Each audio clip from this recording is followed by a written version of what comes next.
Welcome to episode 40 of the Cycling Europe podcast. My name is Andrew Sykes, and as the summer fades into the autumn, and after 3 podcasts dedicated to cycling the Hebridean Way, I'm back home in Yorkshire thinking about future cycling journeys. To where and when? Well, I'm not too sure, but this episode of the podcast does give me plenty of food for thought. We'll be hearing about the lives, times and cycles of 2 people who have travelled the world on their bikes. Neither of them made a great fuss about doing so, they just got on and did it. Anne Lawther is a friend from Halifax who now lives on the edge of the Yorkshire Dales. Her pedigree in long-distance cycling beats most others, certainly mine, and we'll be hearing from her in a few moments. Colin Martin now lives in Australia, but half a century ago you would have found him cycling around the globe on a folding Moulton bicycle.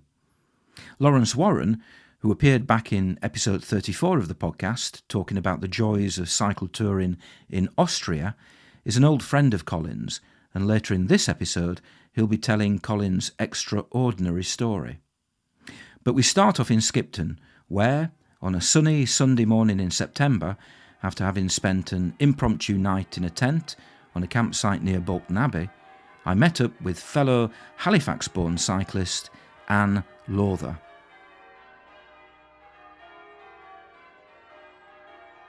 My name's Anne Lawther. I've actually been a cyclist, I would say, all my life. My parents were cyclists, so I literally grew up on the bike and cycling. I've absolutely embraced this. It's a total passion of mine, and in particular, cycle touring, which is something you and I have very much got in common. I've just had a significant birthday, been born in the 60s, and it's been interesting now with you. We've just been talking about how cycling has changed and what I've experienced in cycle touring literally over the last 40 years of my cycle touring life. One of the things I find interesting about you is the fact that, quite frankly, this podcast has interviewed lots of people who are on YouTube, people who've written books, people who give talks about what they do, people who, quite frankly, and I include myself in this, bang on endlessly about cycle touring. But the fact is that you are one of probably the millions of people who just get on their bike and go off on, in your case, some pretty adventurous travels over the course of your career as a cycle tourist. Did you come from a family of cyclists, or were you kind of the black sheep of the family for embarking on your first cycling trip?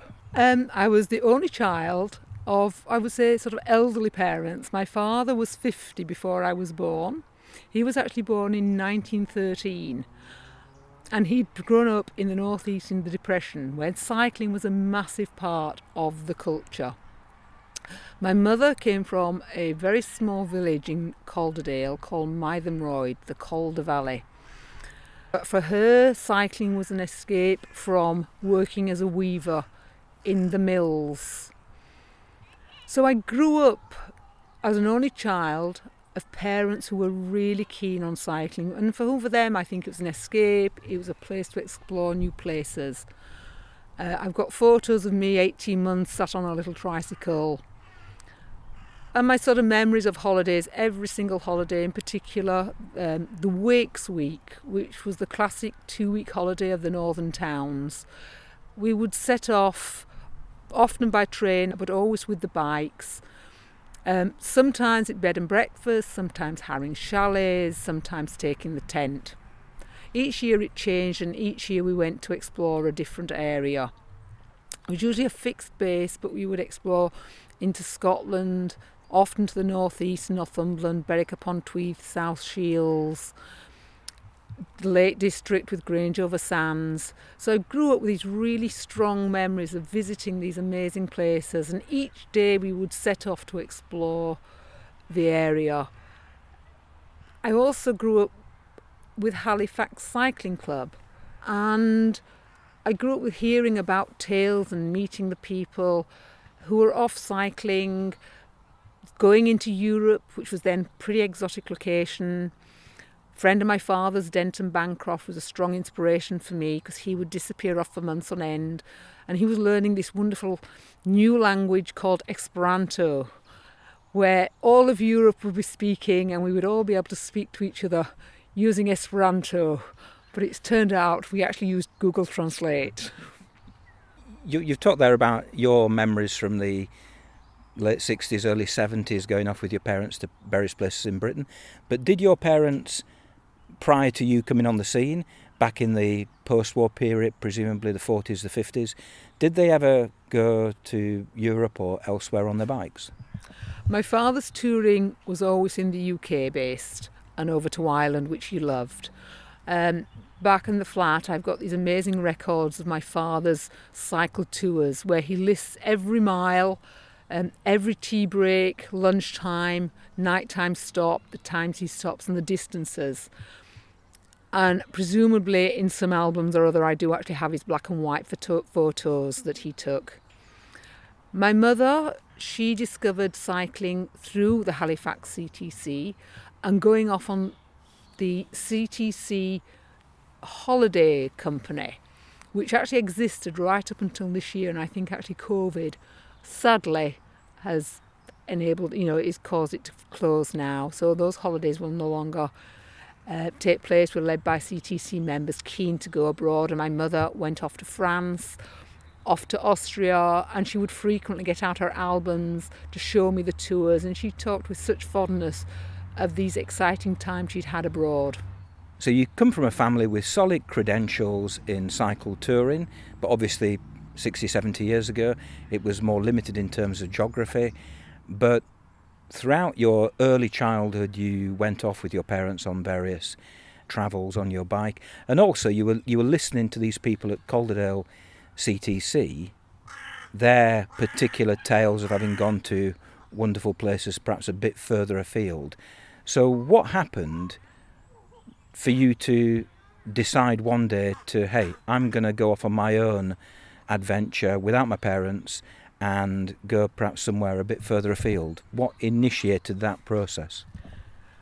I'd done several UK tours on my own and with friends, but I'd always talked about doing a long distance cycle tour. And I can remember one evening sat in the pub with a group of friends and talking yet again about the big tour. And a friend of mine turned to me and said, "Anne, you've been talking about this now for a long time. You're never going to do it." And it was red rag to a bull. And the following day, I literally handed my notice in as a nurse working at Halifax Hospital. Can I just say that we are in Skipton, and it's been a nightmare this morning trying to find somewhere where we actually have a nice quiet place. I've been outside the church where they were ringing the bells for Sunday. I then went down by the canal, which was like Piccadilly Circus. We went to Morrison's for breakfast, and slowly it became like the most popular restaurant in the world. And now we're in a park and we're being invaded by blackbirds. So anyway, but we'll persist because at least they're natural. They're not screaming kids or strimmers or whatever, or even bells. So I can put up with blackbirds. Right. So you've just said that your first tour came from a discussion in the pub, which is probably quite a common place for these things to first be discussed. Tell us about that. Where did you go, and did you go by yourself? Did you go with other people? Did you plan it? Was it a bit more spontaneous than that? Were you nervous about the whole thing? Did your parents think you were crazy? Talk us through that experience. So I handed my notice in literally without really any thought whatsoever, other than this very vague dream of cycling somewhere. So I suddenly, because I'd just been challenged by this friend that I would never do this, I handed the notice in when literally had to work a week's notice, but of course with holiday allowance that I hadn't claimed. I suddenly found myself with about 2 weeks that I suddenly had to get my bike and everything together to go on this big trip that I was going to do. I had a Claude Butler Majestique, which is a ladies' frame, very classic touring bike of the 1970s. I borrowed my father's, I would say, 1930s panniers, which were made out of this, it's called cotton duck fabric. It's a very heavy, thick cotton fabric. And when it gets wet, the cotton swells, so therefore your bags don't get wet. At the back, there was this beautiful, thick pad of leather and fabulous straps going across. It's one item I actually handed on, and I sort of regret and wish I'd hung on to that. Beautiful piece of kit. So I went off with these very small 1930s panniers, just ordinary clothes from out of my drawer, nothing special, nothing cycling specific. And I had a map of Belgium. My parents, I don't think, really thought much of this. My father was at home the day I left, but my mother, for some reason, decided to go out for the day, while her only daughter pedalled off without any plans of where she was really going. I got the ferry, I headed over to Hull, and I got on the ferry to Zeebrugge with my map of Belgium, with the intention when I cycled off Belgium I would simply find another map somewhere and keep on cycling. I can remember arriving in Brussels Youth Hostel within a couple of days of setting off and meeting two American girls in the dorm. And they produced this bright orange book called Let's Go Europe. And I discovered guidebooks. And I was fascinated by the fact that there's information about places as to where you can go and what to see. I persuaded these American girls to tear the book in half, and they could keep the British section, which is where they were heading to, and I would take the rest of the book into Europe, which is where I was heading.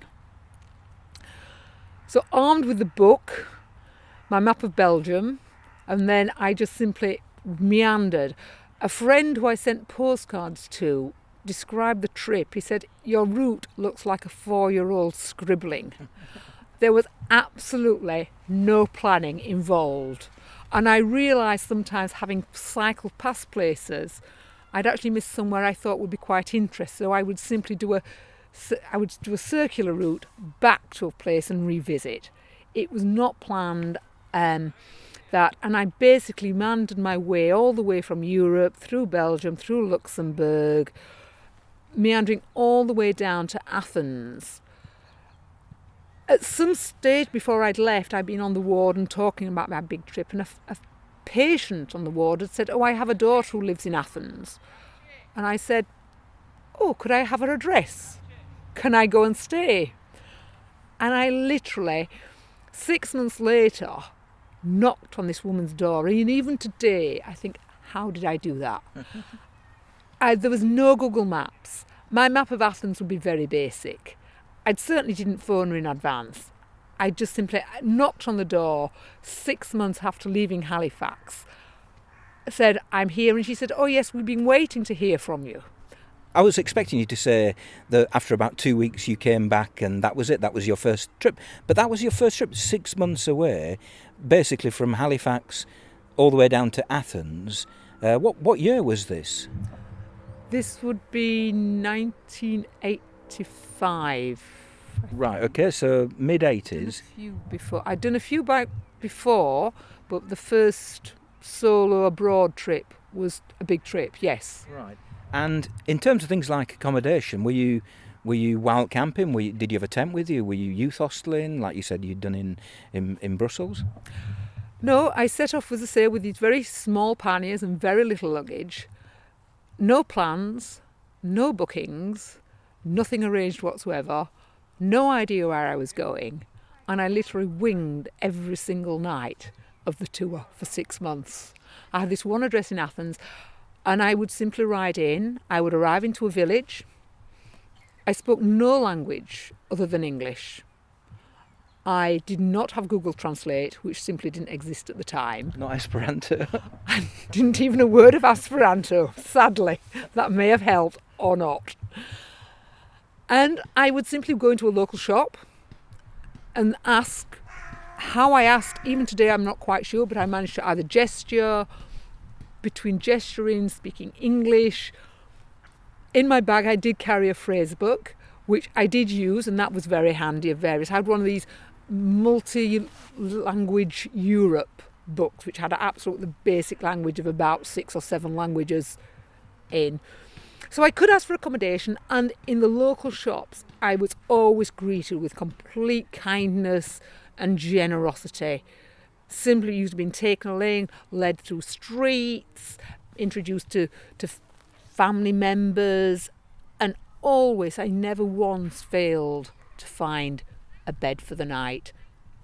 I mean, this is a kind of a skill that has really gone out of use, because, I mean, nowadays we just have, we all have Google on our phones, and we just kind of go to a place, and even if you haven't planned in advance, obviously, you just look for the local campsite, or you go on booking.com if you're looking for Airbnb, or the options available now, even warm showers, it's all done online, to rock up in a town or a city or a village and kind of just take it from there. It reminds me very much of that chap who I made the podcast about, the American who cycled round Europe back before the First World War, and he basically exploited the fact that he was a Catholic, and he went and knocked on the door of the local Catholic priest and said, hey, can you put me up? I'm a travelling American. In my mind I've got visions of a woman from Yorkshire in the mid-80s doing a similar kind of thing, just knocking on unsuspecting people's doors and saying, hey, can you kind of put me up for the night? I know it wasn't quite like that, because you were looking for accommodation options, but it's nearer to the Maximilian J. St. George approach of doing it than it is to the approach of doing it now, which is to whip out your mobile phone and take that route. Absolutely. It really was very, very simplistic, and it very much did rely on people's kindness and generosity. And I've looked back on a lot of my travelling, I would say even till today, much as you say, I've downloaded all the apps that you talk about, the warm showers, the booking.coms, the hostel world. I still think asking is a great way of getting accommodation. I did a trip in the 90s across America. I cycled across America in the 90s on my own. And I would say at least half the accommodation came from people's hospitality. And that was the churches.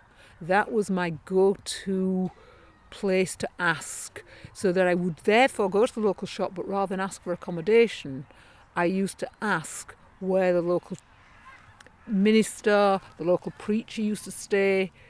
And I would duly find the minister, turn up and literally knock on the door, say, I then had a camp, that I did have a tent at that time on that tour, ask if I could put my tent up. But inevitably, I was invited in, I was offered hospitality.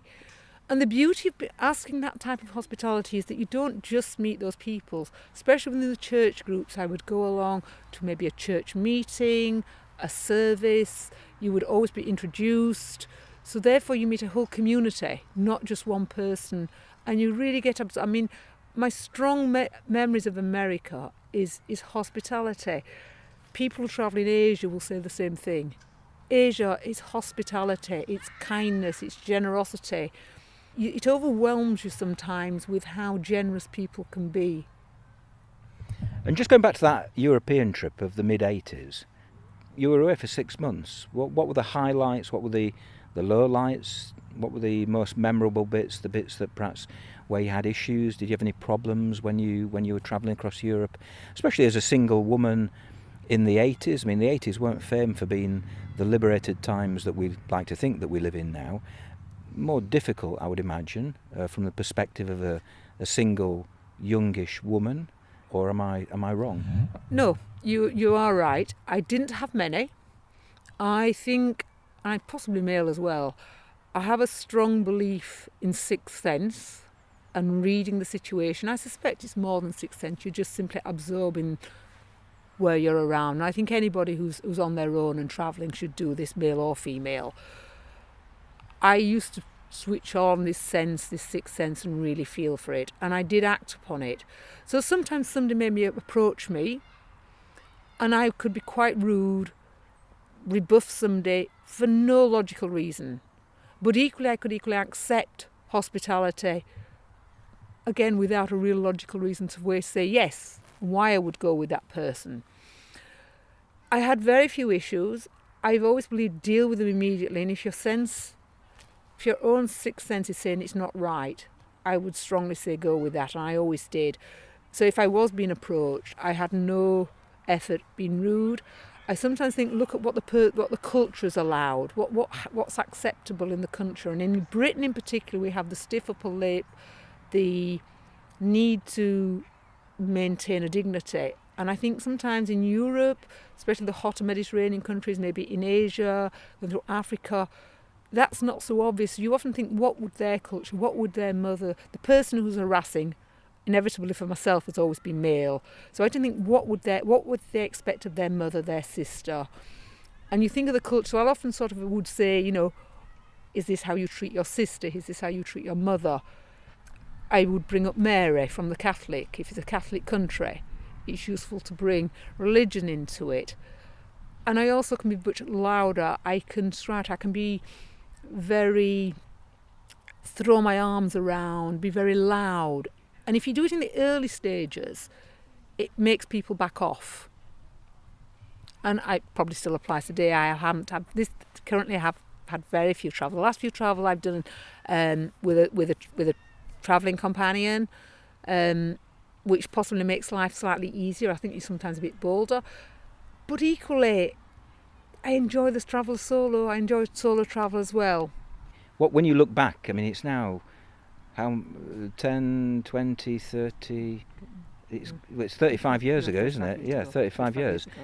What, when you look back at that thing, oh God, yeah, I just wish I was back there doing that particular bit of that trip? Definitely the scenery. The scenery, because I've been used to UK scenery and I've always loved Scotland, and I still do to this day. I think Scotland's mind-blowingly beautiful when you get the good weather. Going through Europe, the huge sense of freedom, of myself, at being at one with the bike, being independent, being able to cope with sort of a day-to-day life, because life on the road, cycle touring, is actually very simplistic. It comes down to basics: finding accommodation, finding food, and for myself, actually moving along and travelling and enjoying life on the bike. It's just, life becomes very, very simple. And there's a huge sense of, once there's can be a sense of peace and calm and being at one with yourself when you're on the bike and you're doing it day after day. There's almost sometimes a meditative effect when things are going well. You get time, the wind, the rain, the cold. For me, my release can literally be screaming and shouting. But you can be screaming and shouting one at the start of the hour. On the end of the hour, you could have found accommodation, food, met people, kindness, and suddenly the world is fabulous. And it's the high to low that anybody who's ever done cycle touring will get that. Yes, you do get lows, but the highs are incredible. And the highs for me, where the lows actually are very few and far between. And if they're not, then you need to question if you need to be on the road and cycle touring. You will get them. I think anybody who does a cycle tour would accept that. But the highs, being on your own, reaching the top of a mountain pass. I mean, I remember what was then Yugoslavia and is now Croatia, cycling through I cycled down through Hungary, which was then communist, in the communist era, and nobody spoke English. So it was quite an isolated period. Because obviously first language Hungarian, they spoke German, they spoke Russian, no English. And it had been quite hard for me to adapt to be in this very sort of quite isolated environment. And I remember coming down and hitting what was then the Yugoslav coast and being on top of a mountain, and below me was the sea, the Adriatic Sea, and crying with the sheer beauty, the sheer joy, the sheer pleasure of being there. Just in terms of the logistics of that trip in the mid-80s, I mean, after that, in the 90s, and then up until, well, for us British people, up until Brexit, the freedom of movement has kind of been, for me personally, has always been something that I've benefited from in my life. But actually, in the mid-80s, before the creation of the of the single European travel area, especially if you were going to places like Hungary and Yugoslavia, which weren't part of the European Union. Were you still stopping at all the borders and getting checked, and did that cause any hassle? It didn't cause any hassle turning up as a single female on a push bike. You simply cycle past the row of cars, straight to the front, and inevitably was warmly greeted by the border staff. I had absolutely no problems. They were very curious about the bike, very welcoming, and I never felt any sense. In fact, I just always felt welcome into the country that I was going to. But you're right, and I used to love my blue passport with all its stamps that I collected along the way, which obviously maybe now we're going to start collecting again. Yeah, let's not go there. I'd be perfectly happy with my burgundy one, quite frankly, and no border checks whatsoever. But nowadays, people read people like Mark Beaumont, who's travelled around the world, and other authors for their inspiration. Back in the 70s and 80s, did you read any particular books which inspired you to do these things? I think my initial inspiration, certainly my parents, the local Halifax CTC members and their tales, and then towards my late teens, I then writers like Dervla Murphy and her book Full Tilt. And if no cyclist tourist read that, I think that should be a book for all to read. This classic tale of this woman in the 60s cycling from Ireland through Afghanistan and through Asia. It's a marvellous book, and that totally absorbed me. And which, at the time, for you, I mean, now I've read it, and it feels like a book from history. Back from the 60s. I mean, I was born in the late 60s, not that long ago, but it's a fair time ago, whereas if you're thinking about doing these things late 70s, early 80s, you're only talking 10, 15 years since she actually wrote these things. Oh, I certainly regard it as a current book, and gleaned information of how she did it. I mean, I was totally in awe and knew I didn't ever feel I would have the bravery of Dervla. You didn't take a revolver with you at all, did you? I certainly was totally in awe of what she did, and nowhere near that. I felt very... You haven't answered the question. You did take a revolver.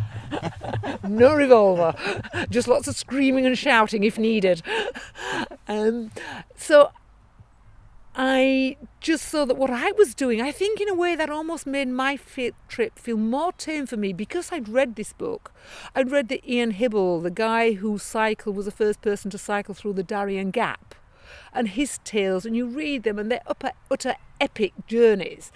So it made just cycling through Europe look quite tame in comparison. The guidebook I used, there was Nicholas Crane, who wrote Cycling in Europe, which came out at a time when I was looking at routes, and that had little tours. It described each country in Europe differently, and then with specific cycle tours. And that book I certainly pored over, along with I had a world map. I used to have a world map in my bedroom, then I would happily pore over this and look at the places you get to. A little bit possibly looking through the Dervla Murphy inspiration, which is a type of thing that she did. And I used to connect with that feeling of the world is there. And I'd seen from my parents and from my parents' friends that it was possible. So you've done this 6-month trip across Europe, from Halifax to Athens, a great cycling route, Halifax to Athens. And, you know, nowadays, if you did that nowadays, you would presumably have a substantial following on Twitter. You'd have produced lots of YouTube videos. You'd probably be considering writing a book, and probably thinking about a podcast as well. But you didn't do any of that. You came back, but you did make it into the local newspaper. You showed me the clips from the Halifax Courier. So you were clearly identified by the people in Halifax as a minor celebrity, at least.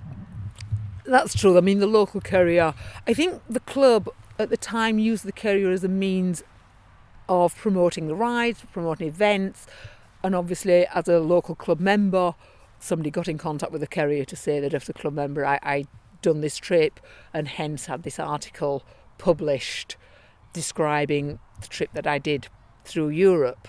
Was there a sense of, right, I've done that, I've ticked that box of heading off on an adventurous trip, I can now go back, get my job back at Halifax General Hospital, and just spend the next 40 years being a nurse? I certainly went back and found work again as a nurse, and But then I think I got the travelling bug at that time, as so many of us do.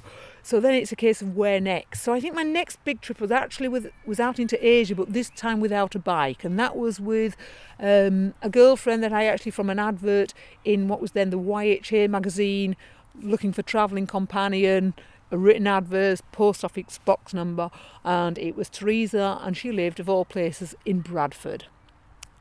Which is the next town to Halifax, which is where I was living. So that was an 8-month tour, but that was not on a bike. That's quite a risky thing. Well, not risky in the sense of physical risk, but that's a risky thing in terms of personality. To meet somebody, not from Bradford, but to meet somebody via a magazine, and then did you kind of vet each other before you went? I think we spent one weekend together, because at the time I was doing my midwifery training, and working away, so we didn't really have much time. So no, basically we just set off and got on with it, and actually worked out very well. But interestingly, we've actually lost contact. So we were very much more, I would say, travelling companions, and actually really forming a strong friendship. But it worked well. I think sometimes on the road, I think you do meet other travellers that it just works well for travelling. The key contrast there, apart from not being on the bike, was the fact that you were travelling with somebody as opposed to travelling by yourself. Did you find that a struggle after having been basically the master of your own destiny on the European ride? Travelling solo and travelling with somebody both have strong pros, and they also have cons as well.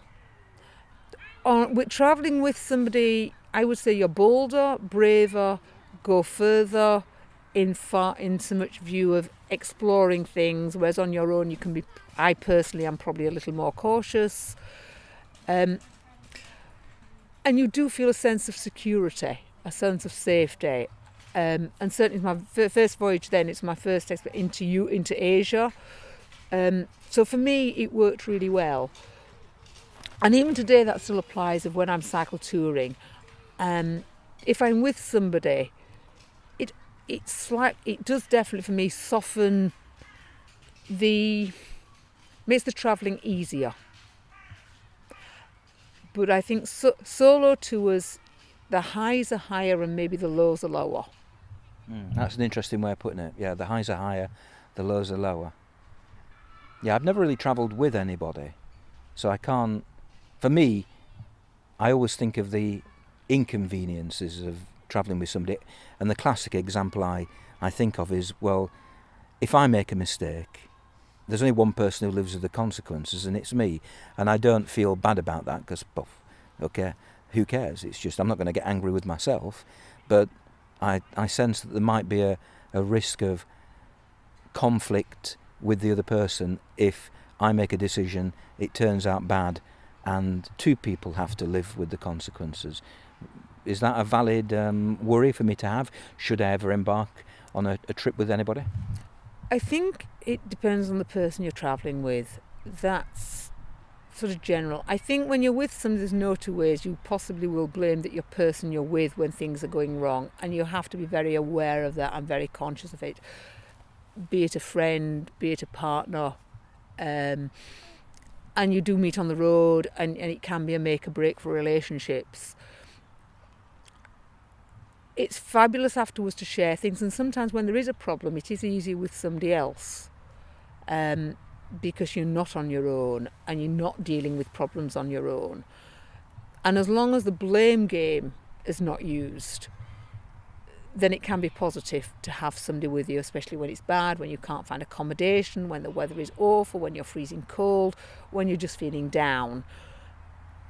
Having somebody there can lift you through it, and on your own you do just have to get on and deal with it. It's great afterwards to have experience. It's great sharing experiences, so you can talk about things, you can laugh about things. Afterwards, when you meet the person, if you've got a shared experience that in years to come you talk about it, it's a vivid memory.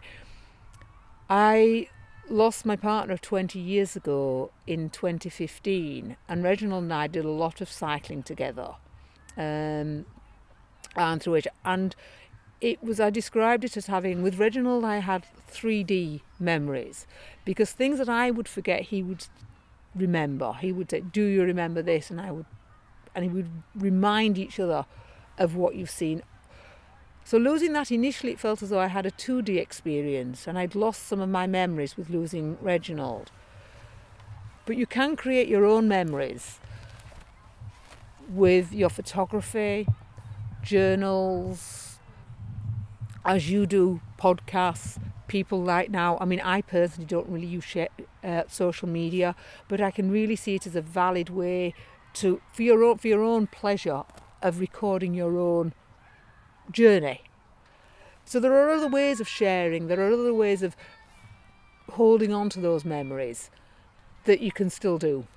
So you've done the European trip, you've been to Asia, albeit not on a bike, but basically that's just the start of it. You have done lots of other things in terms of cycling since.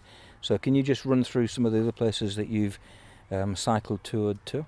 Because when I set out in Europe, I always felt I slightly bottled my trip. I'd always wanted to do a round the world trip. But because I think of the lack of notice, because I'd basically handed my notice in and ended up on the road 2 weeks after handing my notice in with no preparation whatsoever and very little plan, I'd always felt this world trip, I'd like to do it. So I handed my notice in after doing my midwifery training in the early 90s, with a route planned to go through Iran-Iraq. But of course then the Iran-Iraq war came out. So I changed route and I set off through America. So I flew onto the east coast of America, cycling across America, which again I found one of a fabulous experience. I actually took 15 weeks to cycle across America, so it was not a fast tour. It was none of the 9 days race across America. It was a meandering route taking in the national parks, all the way through to the west coast. I always intended to go back to America because I had such a fabulous experience of the hospitality, the kindness shown, the interest shown. I found the Americans, I loved being approached by people there. They just showed such interest, and I always said I'd go back. It's on the to-do list. From there I crossed to New Zealand. I spent 6 months in New Zealand cycle touring, and I'd met Reginald at this stage, and Reginald came out to join me then for the second part of that journey back to the UK, coming back through Asia. And again, this was when I found the advantage. I'd gone across America on my own, had a most amazing experience, absolutely loved the trip.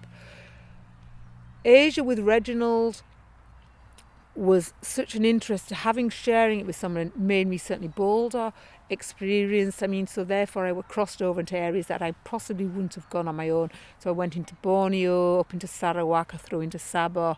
And again, these isolated, very rural communities in the early 90s, going up the rivers to visit the native people. Just this amazing experience, and I enjoyed sharing it with somebody. Other people, I'm sure, and other travellers have done this on their own. From there, Reginald and I, we came through into Singapore, and then we cycled up through Malaysia, through Thailand, making our way through to Hong Kong and Macau, and into China. And now China, this was again in the early 90s, was still, certain areas of China was still closed to travellers. And that was possibly, of all the times, possibly, and even today, is probably the most difficult country, I would say, for me, that I ever experienced cycle touring. More from Anne and back to China later in the podcast. Nowadays, the sight of a folding Brompton bicycle is not uncommon, especially in urban areas. Occasionally, you do come across someone who is cycle touring on a Brompton or similar small-wheeled folding bike. Back in 2015, I met a Dutch chap called Paul at a campsite in southern Spain who was doing just that on his De Hon bike. He was the man who explained to me the concept of Mercedes days, by the way. Read my third book, Spain to Norway, for more details. Last summer, in the Yorkshire Dales, I had a chat with a cyclist who was travelling on an impressive and very expensive modern Moulton bike with its distinctive space frame. The original F-frame Moulton bike was launched in 1962 at the Earls Court Cycle Show. By 1970, the Mark III Moulton, with a revised F-frame design, was being planned, and it was on one of these prototype Mark IIIs, named the Moulton Marathon, that Colin Martin embarked upon his epic journey. Lawrence Warren takes up the story. My name is Lawrence Warren, a touring cyclist of many years, living in Austria. Just over 50 years ago, while travelling overland to Australia in a tired old VW Combi van, I met Colin Martin, and I would like to tell you his story. Listening to the discussions in the Cycling Europe podcast, I can't help comparing it with the way it was 50 years ago. Life was simpler then. Without the internet, mobile phones, the need to take and post pictures for Instagram or Facebook, finding a power supply to charge up the laptop, navigating with a GPS rather than with a map, and paying your way with local currency because credit cards were a thing of the future. Without apps like TripAdvisor, finding accommodation, a campsite or a friendly B&B was a hit and miss affair, or meant carrying a pile of guidebooks. So how did cyclists manage before the technology took over?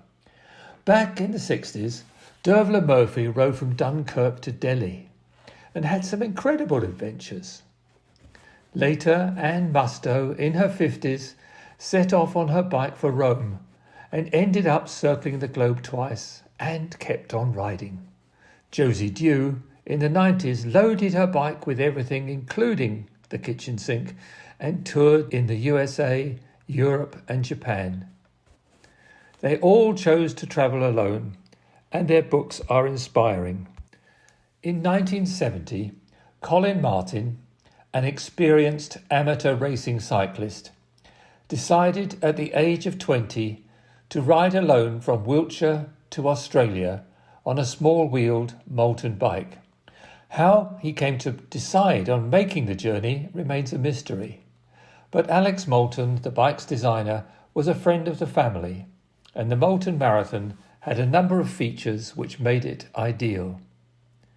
This was before the days of the space frame Moultons. Colin, who lives in Cairns, northern Queensland, is unable to record a monologue at present, so we have worked together to produce this report. About his bike, he writes, "The Marathon proved to be a very reliable, efficient and comfortable bicycle. The strength of the small wheels for riding on many rough roads and tracks, the comfort of the suspension during long daily rides, the low centre of gravity when fully laden, peace of mind, taking a few minutes to separate the frame and store the bike in the front of my tent with me at night."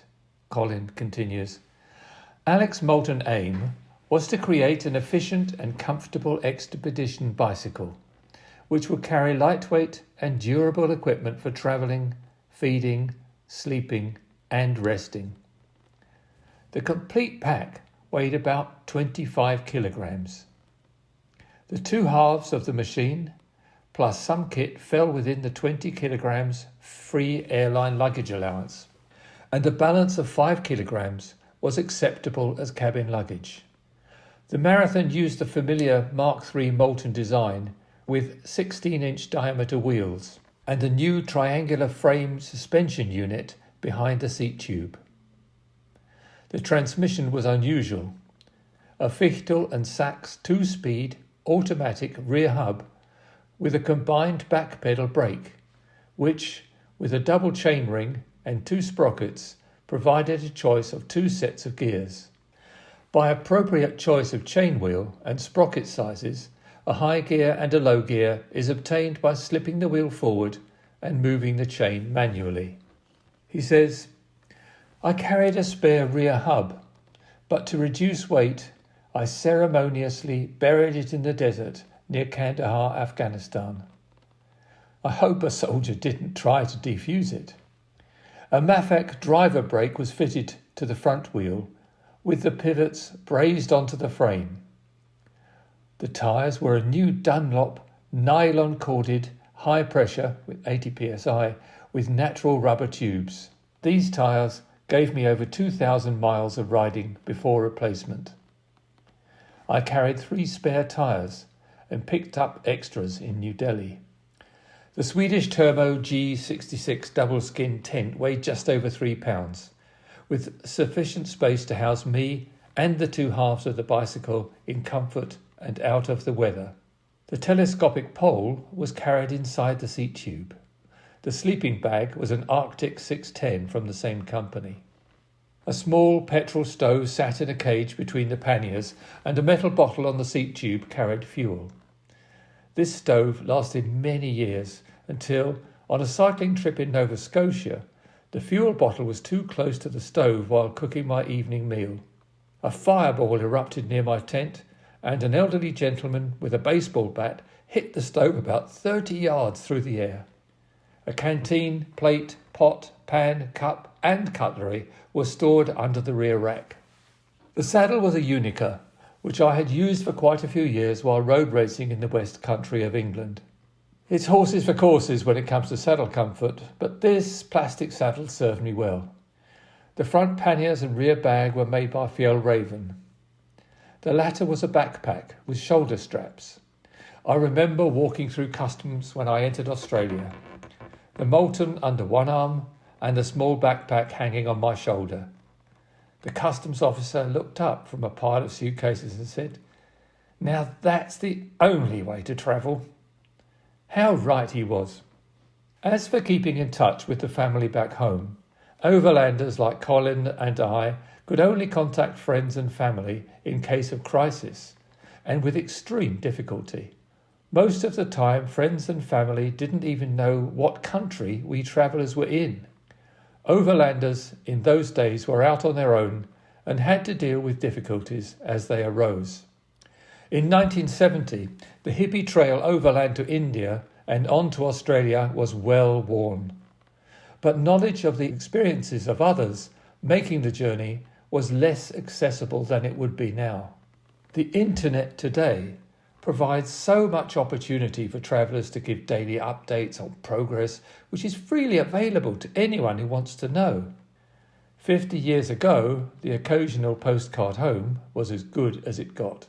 So for Colin, setting off on a bike ride overland to Australia was much more a journey into the unknown than it would be today. However, the grapevine was strong, and travellers from Australia heading for Europe were useful sources of information. We often heard about Colin from other people. I'd been travelling with my wife Elmgard for 6 months along the hippie trail overland to Asia in our weary 1960 Combi. As well as Colin, there were plenty of fascinating people along the way with a variety of travel modes. There was a Swiss guy on a Lambretta scooter. He had gone for a holiday in Italy and never stopped heading east. Last seen in Afghanistan. The highly efficient German team had brought hammocks to sleep in, but failed to realise there were no trees in the desert to hang them from. A guy riding a penny farthing was hauled up by the military in Yugoslavia for spying. His high riding position enabled him to see over the wall of the barracks. The old London bus that got stuck under a bridge, the 1920s Foden steam wagon searching for fuel. The list goes on and on. On his 21st birthday, Colin was riding up to 2,500 metres on Austria's highest mountain, the Großglockner, where he camped. Then on into Yugoslavia, where he had encounters with the police, and Greece, where he was chased by a goat, before reaching Istanbul. In those days, with no bridges over the Bosphorus, crossing on the ferry to land in Asia was a significant step into an adventure. Colin says that touring cyclists have a fear and fondness relationship with dogs. But fear went off the scale in Turkey when 3 wild dogs chased him. He says, sprinting like a madman, legs spinning furiously, muscles burning, dog, jaws drooling and growling near my heels, my bike pump, my weapon of choice, swinging in my hand. I thought it was the end of my journey, ripped apart by feral canine thugs. Pulling bread out of my front pannier, I threw it. Not looking behind, I continued my frenzied dash. Stopping on the crest of a hill, the dogs were watching me from the bottom of the slope. I jumped on my bike as they resumed the chase. Pedalling like a maniac, life or death. It was a few kilometres before I looked round again. They were in the middle distance, walking away from me. Colin says when he daydreamed about his ride to Australia, the sun was always shining and the sky was always blue. The reality was incessant heavy rain in France. The sky bruised with dark clouds, thousands of blurred yellow headlights, wheels splashing through puddles, soggy socks, a sultry mood. When darkness arrived, I sheltered in a bus stop. Across the road, a cafe. Under the warm yellow light, patrons enjoyed wine and dined. Music and laughter drifted through the drizzle, permeating my damp clothes and filling me with sadness. A black Labrador suddenly appeared out of the darkness, soaking and shivering. Lying down in front of me on the dry shelter floor, the dog seemed dejected also. I stroked his neck and said, "You can come with me if you like. Just think of the adventures you would have meeting St. Bernards in the Alps, Afghan hounds in Afghanistan, and you could chase kangaroos in Australia." With the comfort of my new companion, I slowly fell asleep. Colin's route took him across Turkey and into Iran near Mount Ararat, and on to Tehran and from there into the Elbrus Mountains, pedalling ever towards the rising sun. The sandy road out of Iran towards Afghanistan was hundreds of kilometres of big corrugations. Heavy trucks and buses roared along in a thick cloud of sand and dust. The dust cloud surrounding oncoming vehicles often hid another overtaking on the wrong side. For Colin, on a bike, it would be suicidal, and this was the only stretch along the way that he put his bike on top of a bus. The bus paused for custom formalities at the Afghan border. Colin, with his unusual passport and documents, took some time to get through the interrogations, and when he came out, the bus had gone, with the molten and luggage on top. Just imagine the feeling. Colin sat in the dust at the roadside and wondered what to do. On journeys like this, something usually happens. Some hours later, after making a stop in Herat, the bus returned with Colin's bike and gear all intact. Afghanistan had one surfaced road that ran from Herat in the west, 600 kilometres to Kandahar in the south, and another which linked Kandahar with Kabul, the same distance away. Everyone heading east took this road through baking bare desert with very little between the cities. The legendary French student rally from Paris to Kabul took place that summer, with 494 tiny 2CV cars tearing along the dirt roads over the Elbrus Mountains in Iran and across the Afghan deserts. These cars passed Colin with a hoot and a wave and sometimes stopped for a chat.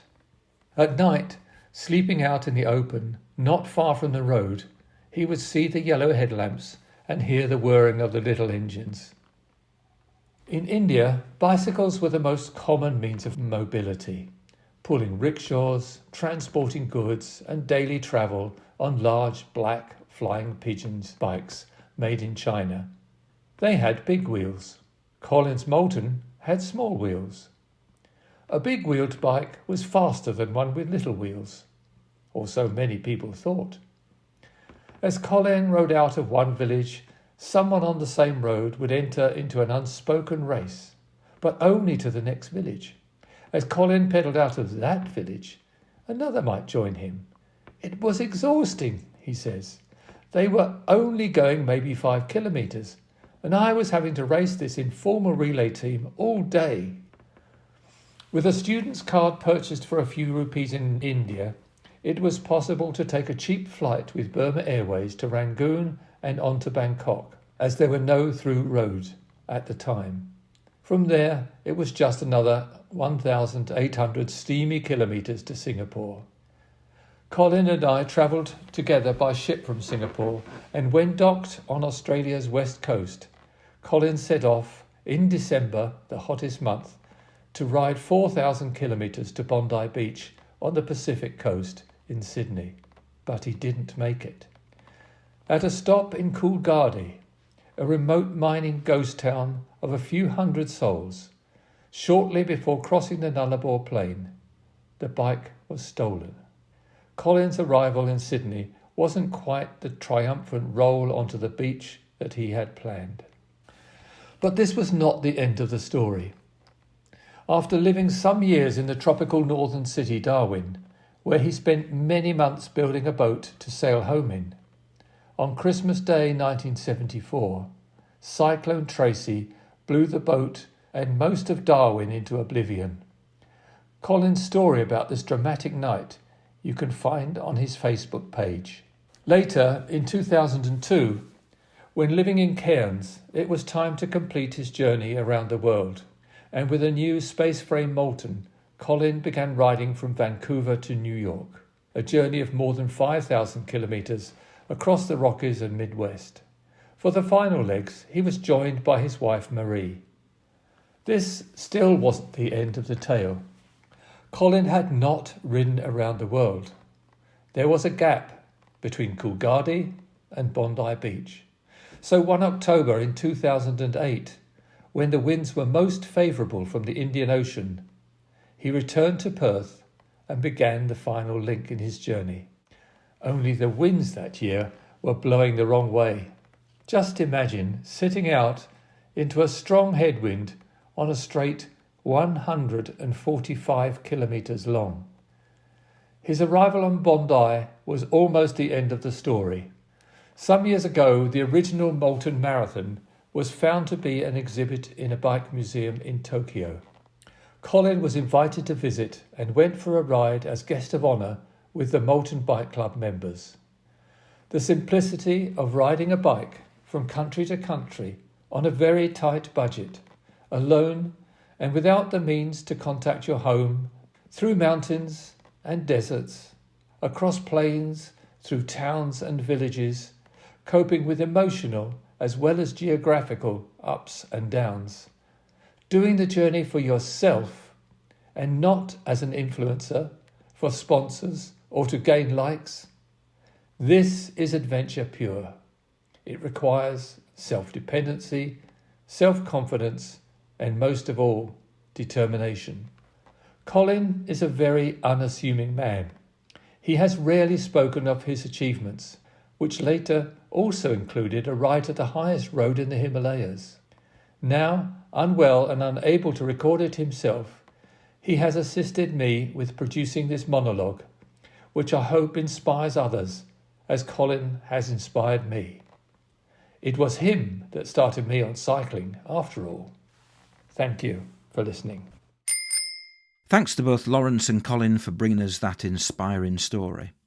If you're interested in reading about more epic Moulton bike rides, visit the heritage page of the Moulton Bicycles website. To finish this episode, we're returning to my chat with Anne Lawther in Skipton. If you remember, she'd just arrived in China, a place that she described as the most difficult country in which she's ever experienced cycle touring. And you showed me the map actually earlier that you took with you, and well, it's a very different map to how we would understand a map. We understand a map with lots of details on it, youth hostels, campsites, forests, rivers, you name it, it tends to end up on a map.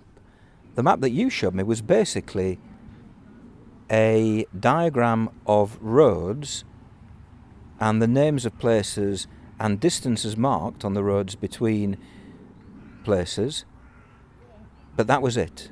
There's nothing more on that map. There's no indication as to the geography, the big urban areas, no indication as to what the cities are. Obviously all the names are in Chinese script. That must have been in itself, just looking at that map and thinking, right, I'm going to go from there to there today.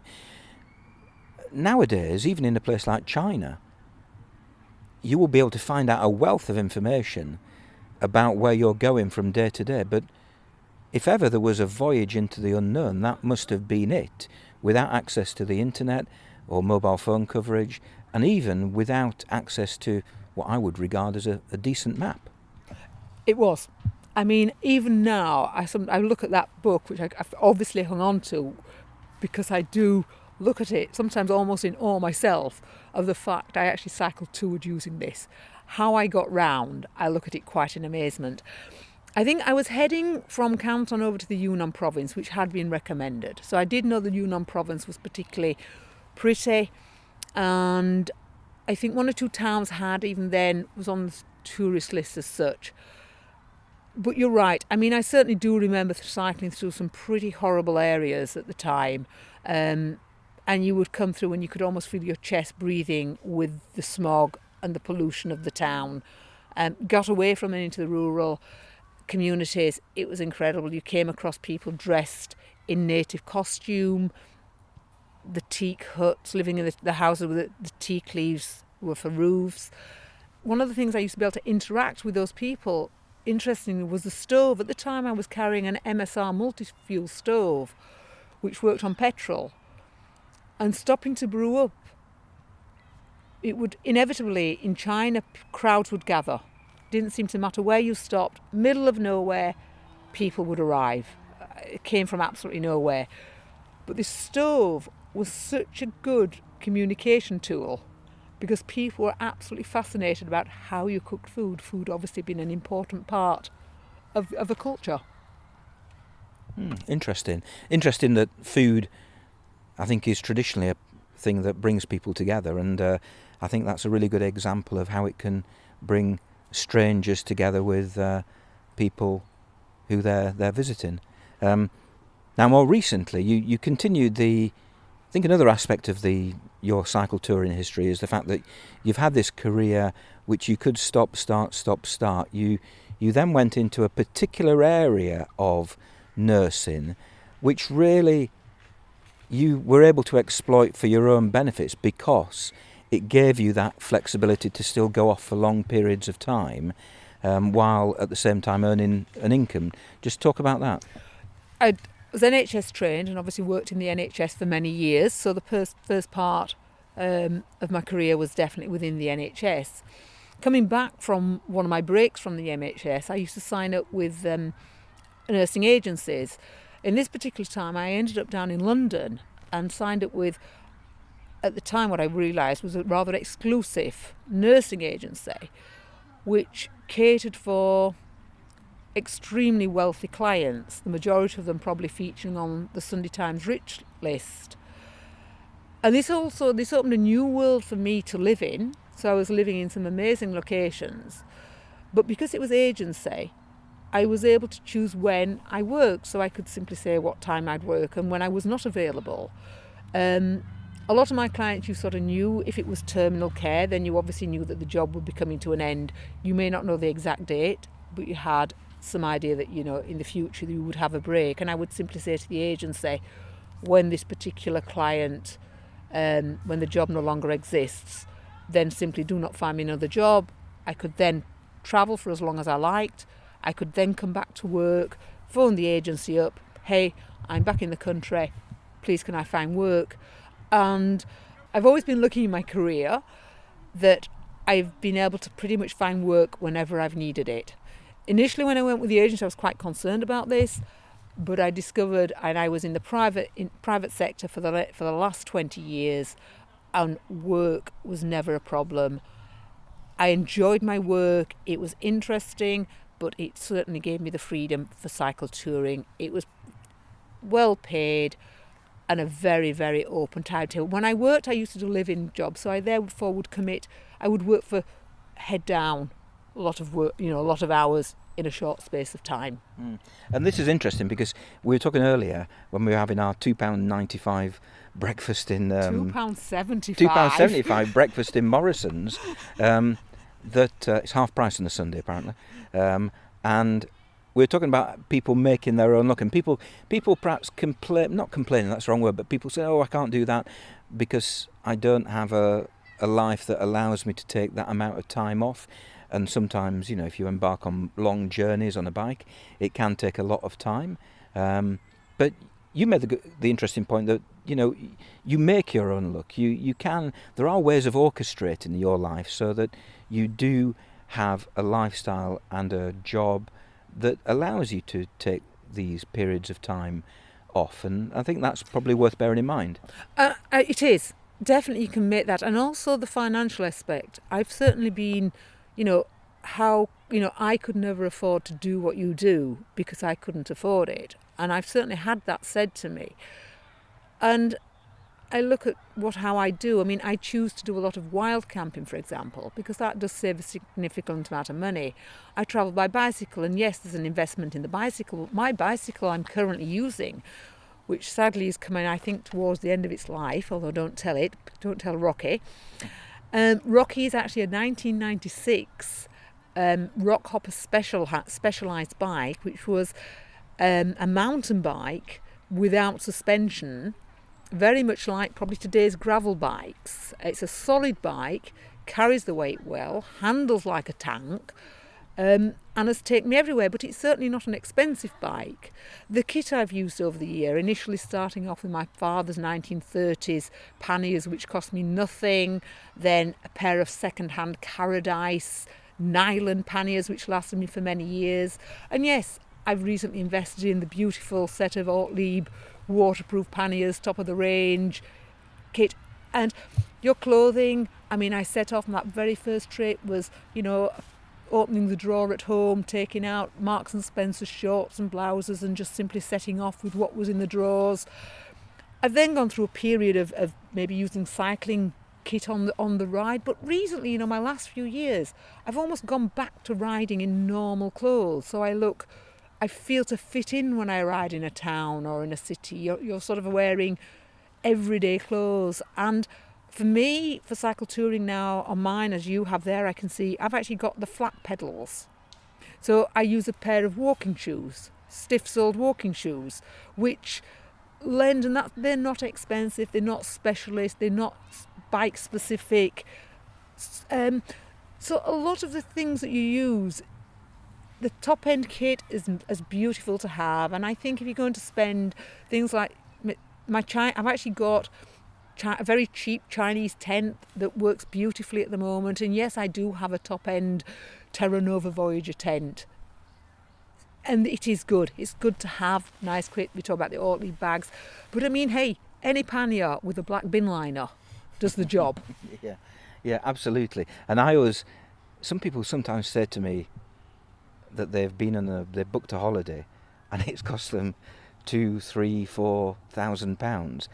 And okay, there's usually more than one of them, and they're going away for perhaps 1 or 2 weeks. But I'm thinking, how do you possibly spend that amount of money on a holiday? Well, clearly you can, but it is worth reflecting on the fact that essentially cycle touring can be expensive, but it can also be a pretty cheap thing to do. Now, you've just retired relatively recently, right. And we're not going to mention the name of the person who you were telling me about earlier, but your career ended on a high in terms of the person you were looking after, and I think there's a podcast out there that you should record with somebody about that particular experience, because I think that would be a fascinating thing to do. It's nothing to do with cycling. I presume that person wasn't a cyclist. No, I don't think so. But that, I think you should find somebody to record a podcast about that, because that would be fascinating. But we won't mention that person. So now you've got retirement. You've got all this time in the future. Are you going to head off again for 6 months? Well, I did have a flight booked initially on the 10th of October to Tivat in Montenegro, which was then cancelled and moved to the 3rd of October, which last week EasyJet managed to write and say, we're very sorry, but that flight has also been cancelled. Currently, because of the COVID situation, it's been very awkward. I actually this year managed to get a 6-week tour to Portugal flying out when it was the UK government announced that Portugal was green zone. Whilst out there, it obviously switched to amber. But however, still managed to get a 6-week tour in. In 2019, I went out to the Balkans, the Montenegro, Kosovo, into Bosnia, Croatia, as I did the original tour in 1985, which was then Yugoslavia. It's an area I enjoy, the people, the countryside, especially I think Montenegro in particular, which I can see in the future becoming more popular for cycle touring. It actually has designated routes that are very well set up for cycle touring. Like I mentioned earlier, I've always said I would go back to America. I've never been to Canada and the Rockies. There are so many places in the world that you'd think I would love to go there, and you put on the to-do list. And then you also go, I cycled from Skipton where I'm living, and I cycle up the Dales, and I'd been away to Portugal for 6 weeks, coming back this July in COVID times, and I'd set off just at the start of spring when the trees were coming in to leaf. But I came back 6 weeks later, and we had the amazing weather here, and the Dales were green. We had in full leaf, the full summer. And you would go, wow, this is on my doorstep. This is amazing. I mean, you spent last night at Catgills, on the doorstep. So touring, yes, the world's a fabulous place, but there are things, for me, on my doorstep, and I feel really lucky to be living here. Yeah, and I would imagine Skipton is on lots of to-do lists of world cyclists. I'd highly recommend it. Yeah, this is sponsored by the Skipton Tourist Board. I think, am I right in thinking when Dervla Murphy wrote her book, she was looking back on a journey that she'd made quite a long time before. How about doing that? How about reliving that mid-80s trip across Europe and writing a book about it? Definitely something. One of my regrets is not having a good visual record of most of my cycle touring. Unfortunately, I lost some computers and a lot of details that were on those photos. My written record has been very poor, so I do feel a lot of my memories that I could have held on to, I've lost. And to anybody who's setting out cycle touring, I would strongly recommend saying, really try and give the time to recording it, which is something I admire you for doing, Andrew, because you do take that time. You were talking even when you're tired, you've laid in your tent, you made some terrible recordings, but the fact is you've captured the memory of the day. And I've lost some of that. And I have kept thinking I should go back to try and recapture maybe a little bit. You never go back, and I think it's wrong to go back, but I think you go forward using that as a guideline. So it's certainly a potential. My record keeping, as I say, has and currently is pretty abysmal. So even all the recent tours, as much as I have my photos and they're on my phone, I only ever carry an iPhone now, and that's my only recording. Or how about then you retrace your steps from Halifax to Athens, try and redo the route that you did to Brussels, and then wherever you meandered your way down to through Hungary and Croatia, looking over the Adriatic coast, and eventually you could knock on that door again in Athens to see if that woman is still there. I certainly want to go back into Europe. I certainly want to go back to some of the areas I've already been to. One area I actually had a job down there was Switzerland, and I'd cycled through. Switzerland was on my very first tour into Europe, and Switzerland was one of the countries that blew me away with its sheer beauty. It is picture postcard idyllic, and it's exactly how you imagine Switzerland. I was then very fortunate with one of my jobs to actually work in Switzerland for 6 months. And therefore was able on my days off to get the bike out. So it's a country I've got very fond memories and was part of my very first tour. And there's certain areas I could certainly go back to. and revisit. Who knows? Okay, well, I've learnt things there that, I've known you for 3, 4, 5 years, and, every time I meet you, you've told me a bit more about what you do, but today I've learnt some fascinating things, both recorded and not recorded, I think, like I said in the introduction, there are tens of thousands of people like you out there. There are millions of cycling tourists, but there are certainly thousands, tens of thousands of people out there who've done really adventurous stuff, and I think it's nice to give recognition to people like you who have done those things and who are potentially, if they chose to do, could inspire other people, and hopefully by this podcast it might inspire a few people who are in a similar position to you to do something similar. I must be honest, Andrew, when you asked me to do this podcast, I've been extremely apprehensive about it, saying exactly that. What on earth am I going to say? What on earth am I going to contribute? Because some of the interviewees that you've done, I looked with greatest respect and admiration of the things that they've achieved. And you're right, I do think, well, I've done nothing special. Anybody could do this. Well, you have done, you have done something special. It's just that the ones who we tend to notice are the people like me who bang on about it endlessly. The people who don't get noticed are the people who just, quite frankly, do it in their own discreet, quiet way, have a thoroughly enjoyable time, and what you do is far more impressive than what I've done, for example. Yes, it is interesting. Those you may know, there's a book, Josie Dew, who's now in Cycling UK role there. Yeah. She actually cycled across America. She wrote the book Going Across America, something in the US. She actually published a book about 12 months after I'd cycled across America. And I do remember reading this book. I've actually got a copy at home. And I must remember I read it and thinking, well, I did more than that. Well, there you go. There you go. You should put pen to paper and commit these things to paper for posterity, for others to be inspired by. So it is interesting because I actually do quite like writing, but I've only sort of dabble and then give up.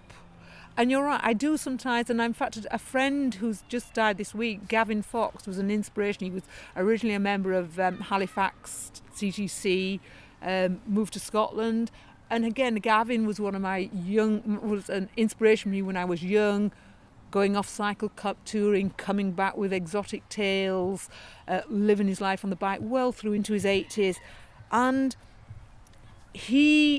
when I last saw him, he came to visit me in Skipton a few years ago, and he's just published his books on the photo books, and he's got out his old journals, his old photos, he consolidated them, he sort of said, and he's had a project of writing them down and putting them in a new format. And he was, like yourself, encouraging me to say I should do that, and well, maybe one day. Yeah. Oh, just some things like going into schools, talking to associations. I know you've talked to the CTC, the Cycling UK, on a local level, but I think you should at least think about it, because I think you have a tale to tell. And I think if anybody's listening to this podcast and thinks, I want Anne to come and speak to my particular group, then get in contact with me, and I'll certainly pass on your request to Anne, and I would be disappointed if she said no. So no pressure. I've enjoyed doing the ones for the cycling club, but I see them as local. They're my friends. I've ended up being the winter club room secretary for some time, so there's almost an element, well, it's easy, I'll just stick myself in there, it covers one evening. I always think that my technical ability lets me down, and I look in total admiration when you turn up with your iPhone and you link it, you Bluetooth it to these wonderful displays and videos, and it is something. I've recently bought myself an iPhone 12 Pro Max with the full intention of getting slightly more up to date with recording and doing more videos. Yeah, but it is worth bearing in mind that ultimately people don't come to those talks to watch videos, or however swish and smooth and professional they may be, they come essentially to listen to a story. And I think that you have some fascinating stories to tell. Thank you. Yeah, I do enjoy recounting once I get my photos and visual aids. out, it helps. I mean, that's why I brought my things along today. Sometimes, Andrew, just seeing them triggers really good memories, and once I start talking and relax, hopefully it sounds a bit better. Just that slight apprehension at times, but we've got there, I think. I think we have, and that was fascinating. So thank you for that, and long may you continue to cycle tour the world. And yourself. Let's keep pedalling.